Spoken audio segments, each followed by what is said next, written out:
جادو، سحر، black magic یہ کیا ہے اور کس طریقے سے وہ انسان پر یا کسی جانور پر یا کسی اور پر اثر کرتی ہے، اور اس کے بعد اس کی پہچان کیا ہے اور اس کو کس طریقے سے پہچانا جائے، وہ انشاءاللہ اس ویڈیو کے اندر، اور اگر وقت رہا تو اور آنے والے ویڈیوز میں اس کی پوری پلے لسٹ بنا کے آپ کو دینے والا ہوں۔ السلام علیکم ورحمۃ اللہ وبرکاتہ۔ میں عامر محمد محبوب قادری آپ کا ہماری ویب سائٹ نبی.com اور نبی آفیشیل چینل میں تہہ دل سے استقبال کرتا ہوں۔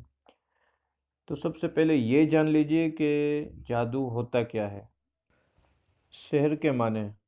جادو کا میننگ، یہ لغت کی کتابوں کے اندر آپ دیکھیں گے تو لغت میں یہ ہے کہ چھپی باتوں اور چیزوں کا، یہ اس کا لغوی معنی ہے کہ چھپی ہوئی باتوں اور چیزوں کا، اور علمی طور پر اگر جانا جائے تو کوئی عجیب و غریب کاموں کا نام ہے کہ جس سے وجود میں آنے کے اسباب نظر سے چھپے ہوتے ہیں، معلوم ہی نہیں پڑتا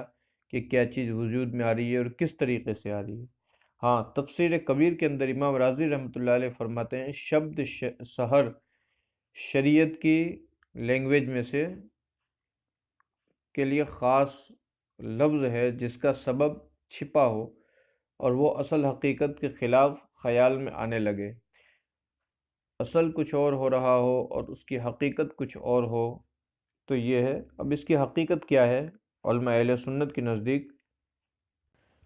علماء فرماتے ہیں کہ یہ حقیقت میں واضح ہونے والی چیز ہے، اور اللہ تبارک و تعالیٰ نے یہ چیزیں رکھی ہے، لیکن یہ سب اس کی قدرت کاملہ میں سے ہے، کوئی ایسا نہیں کہ اللہ کچھ اور چاہے اور یہ کچھ اور کر دے۔ تو علماء کرام کے نزدیک کہ سب کا اتفاق ہے کہ سحر کی بھی حقیقت ہے، اور قرآن کی آیتوں سے، حدیث مبارکہ سے یہ چیزیں ثابت ہے۔ ہماری شریعت کے اندر سحر کے بارے میں یہ کہا گیا کہ یہ کس طرح سے کیا جاتا ہے، اس کے احکام وغیرہ، تو یہ سمجھ لیجئے کہ یہ شیطانی ارواح، شیطانی روح، خبیث، پلید، جو پلیدوں وغیرہ سے پلید ہوتے ہیں ان سے مدد لی جائے، اور کبھی شرک سے بھی مدد لی جاتی ہے، اور یہ کبھی جنوں سے مدد لی جاتی ہے،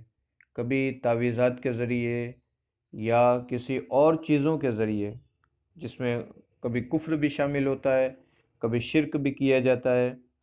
اور اس کے علاوہ دوسرے طریقے بھی اس میں استعمال ہوتے ہیں۔ لہٰذا وہ طریقے استعمال کر کے کسی انسان کو یا کسی شے کو یا کسی جانور کو، جاندار کو نقصان پہنچایا جاتا ہے، یہ کبیرہ گناہ ہے، اسی کو کہتے ہیں سحر، جادو، یعنی اس کے اثرات سے دوسروں کو نقصان پہنچانا، تو یہ ہوتا ہے جادو، سحر، جسے ہم کہتے ہیں بلیک میجک۔ حدیث مبارکہ میں بھی جادو کرنے والوں کو کبھی معاف نہ کرنے کا حضور صلی اللہ علیہ وسلم نے فرمایا ہے، اور یہ فرمایا کہ خطرناک باتوں سے بچو، اور اس کے بارے میں فرمایا گیا وہ شرک ہے اور جادو ہے، بخاری شریف کی حدیث ہے۔ تو لہٰذا کافی علماء کرام اور علامہ نودی رحمۃ اللہ علیہ یہ بھی فرماتے ہیں کہ سحر حرام ہے، کبھی گناہ ہوتا ہے، کبھی گناہ کبیرہ ہے اور کبھی شرک ہے، تو لہٰذا ان باتوں سے بچنا چاہیے۔ لیکن اس بات کا بھی خیال رکھے کہ ایک ہوتا ہے جادو، ایک ہوتا ہے جادو، سحر، بلیک میجک، اور ایک ہوتا ہے معجزہ، اور ایک ہوتی ہے کرامت۔ ان تمام چیزوں میں فرق کیا ہے وہ بھی آپ کو بتا دوں کہ معجزہ اس چیز کو کہتے ہیں کہ اللہ تبارک و تعالیٰ اپنے نبیوں کو کوئی ایسی چیز عطا فرمائے کہ جو بالکل قدرت کے خلاف ہو، اور لوگوں کے سامنے وہ اللہ تبارک و تعالیٰ کی وحدانیت اور اپنی رسالت کو ثابت کرنے کے لیے رکھے، تو وہ معجزہ ہے جو اللہ کے نبیوں سے وجود میں آتا ہے۔ اور جادو، یہ معجزہ اور جادو بالکل الگ چیز ہے۔ اب جادو کسے کہتے ہیں؟ جادو ایک کلا ہے کہ جس سے اس کے اصول اور قاعدے کے مطابق، یعنی اس کے کچھ اصول و ضوابط ہے،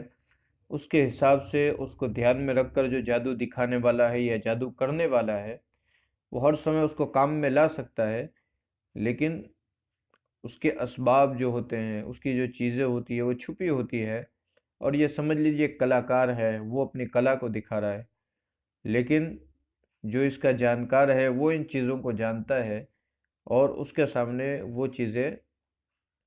روپوش نہیں رہتی بلکہ ظاہر ہو جاتی ہے۔ لیکن معجزے میں کیا ہوتا ہے کہ وہ معجزہ تو اللہ تبارک و تعالیٰ کی طرف سے ہوتا ہے، اور حقیقت معنی میں وہ ہوتا ہے، صرف دکھانے کے لیے نہیں ہوتا۔ تو یہ جادو میں اور معجزے میں فرق ہے، اور کرامت یہ الگ باب ہے کہ جو اللہ کا ولی دکھاتا ہے وہ کرامت ہوتی ہے، لیکن وہ اللہ تبارک و تعالیٰ کی طرف سے ہوتی ہے، وہ بھی لوگوں کے سامنے تمام جو چیزیں ہیں وہ حقیقت معنی میں ظاہر ہوتی ہے، اور یہ بھی اللہ تبارک و تعالیٰ کی قدرت کا ایک حصہ ہے۔ تو آپ کو پتہ چل گیا ہوگا کہ جادو کی حقیقت یہ ہے کہ اللہ کا یقین اور بھروسہ چھوڑ کر کوئی پوشیدہ اسباب، کوئی پوشیدہ چیزوں کو خلاف عادت سے اس پر قابو پا لینے کا نام جادو ہے، یا کسی اور کو تکلیف پہنچانے کا نام جادو کہہ لیجئے۔ تو یہ تمام چیزیں، اور جادو میں ستارے وغیرہ، آسمان اور بیماری و جن وغیرہ، ان تمام چیزوں سے مدد لی جاتی ہے۔ اب جادو کے طریقے جو پوری دنیا میں اکثر مشہور ہے وہ دو ہیں، تو کافی سارے طریقے اور بھی آگے تھوڑے طریقے بتاؤں گا، لیکن جو مین طریقے ہیں، جو مین ہے وہ دو ہیں، اور ایک ہے وہ دو قسم کے، ایک ہے کلدانی کا جادو اور ایک ہے بابل کا جادو۔ تو یہ دو قسم کے جادو ہیں، اور بابل کا جو شروعات ہوئی تھی وہ ہاروت ماروت سے ہوئی تھی۔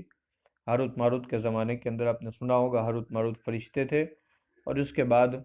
کنویں کے اندر اللہ تبارک و تعالیٰ نے ان کو لٹکا دیا، اور پھر وہیں سے وہ جادو کی شروعات ہوئی۔ اور ایک جو کلدانی کا جادو ہے وہ تاریخ کی کتابوں سے پتہ چلتا ہے کہ نمرود کے زمانے میں شروع ہوا، اور نمرود کے زمانے میں نمرودیوں نے ایسی ایسی چیزیں بنائی تھی کہ وہ جادو کے ذریعے عجیب و غریب